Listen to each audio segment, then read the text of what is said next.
মানে কি বলছোটা কি? বৌদি ভাই দা ভাই কি? না না না, হতে পারে না।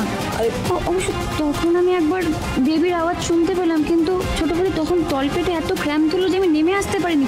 তাহলে এটা পসিবল না। বৌদি ভাই দা ভাই কি? শান্ত শান্ত, আমরাও বেবির আওয়াজ শুনেই এসেছি। আর তুমি তোমার এই তলপেটে ক্র্যাম্পিং নিয়ে এখন চিন্তা করো না, সেটা প্রেগনেন্সির সময় হয়। চিন্তার বিষয় তো এখন এটা যে এই বেবি এত রাত্রিরে দিদিভাইয়ের ঘরে কি করছিল, সেটাই তো আমিও ভেবে যাচ্ছি। এই ঠিক করে বলো তো, তুমি কোন মতলবে অত রাতে ওখানে গেছিলে? লে হালুয়া, যার জন্য চুরি করলাম সেই আমাকে চোর বলছে। আমি যদি এসে খবরটা না দিতাম তাহলে তো জামাইবাবু এতক্ষণে পটল তুলতো। শাট আপ, একদম চুপ, একটাও বাজে কথা বলবে না, ইডিয়েট একটা।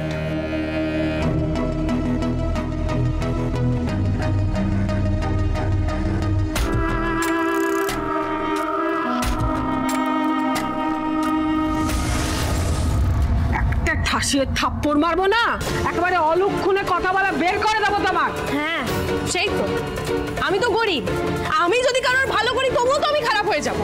আমি যাচ্ছিলাম দিদির ঘরের পাশ দিয়ে জল আনতে, আর তখনই আমি গোগো আওয়াজ পেলাম, আর তখন জানলা দিয়ে উঁকি মারতেই তো সেই কাণ্ড থেকে আমার চোখ একেবারে কপালে উঠে গেল। তোমরা থামবে এবার? সবাই মিলে তা হইহট্টগোল করছো কেন? আমি অনেক কষ্টে আলোকে ঘুম পাড়িয়েছি, অনেকটা সমস্যা হয়েছে আলোকে ঘুম পাড়াতে, কিন্তু তারপরে ঘুম পাড়িয়েছি ফাইনালি।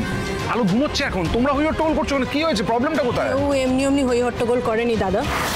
একটা কথা বোঝো, দিদিভাইকে আর বাড়িতে রাখা যাবে না, রিহ্যাবে পাঠাতেই হবে। রিহ্যাবে আলোকে আমি পাঠাবো না। আরে রিহ্যাবে পাঠানোর আগে একবার অন্তত চেষ্টা করব, যদি বাড়ির সবাই মিলে ওকে ভালো রেখে সুস্থ করা যায়। আমরা চেষ্টা করবো নিজেদের জায়গা থেকে যে যতটা ভালো ওকে রাখা। কি ব্যাপার, তো চুপ করে আছো কেন? তোমাদের মত নিয়ে যেতে কি রে ঋষি? না এক সেকেন্ড, কি সবাই মাথা নিচু করে চুপ করে দাঁড়িয়ে আছে? কি রে তোর মত নেই? কি চাস তোরা?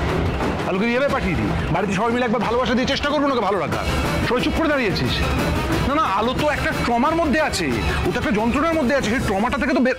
দাদা শোনো, এটা বোঝার চেষ্টা করো, যা অবস্থা বৌদির, এই অবস্থায় যদি বৌদিকে বাড়িতে রাখা হয় কতটা ইমপ্রুভ করবে সেই নিয়ে যথেষ্ট সন্দেহ আছে। সন্দেহটা কিসে? মানে আমরা তো নিজেদের লোক আলো, আমরা আলোকে কি যাই না, আমরা নিজেদের লোক না, আমরা ওকে ভালো করতে পারবো না?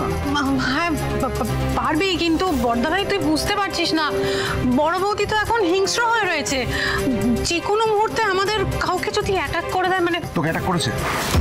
না অ্যাটাক করে দেয় মানেটা কি? তোকে অ্যাটাক করেছে? এবারে কাউকে অ্যাটাক করেছে? এতদিন হয়ে গেল হাসপাতাল থেকে এসছে, কাকে অ্যাটাক করেছে? আলো এবারের প্রত্যেকটা লোকের জন্য ক্ষতি তো দূরের কথা, শুধু ভালোই চেয়েছে, বরাবর ভালোই করেছে। কার ক্ষতি করেছে রে আলো? কবে কার ক্ষতি করেছে? বরাবর তো সবার জন্য সবকিছু করে, আর আজকে এইবারের লোকগুলো এত অকৃতজ্ঞ, আলোকে বলছে আগে রিহ্যাবে পাঠাতে, নিজেরা চেষ্টা না করে।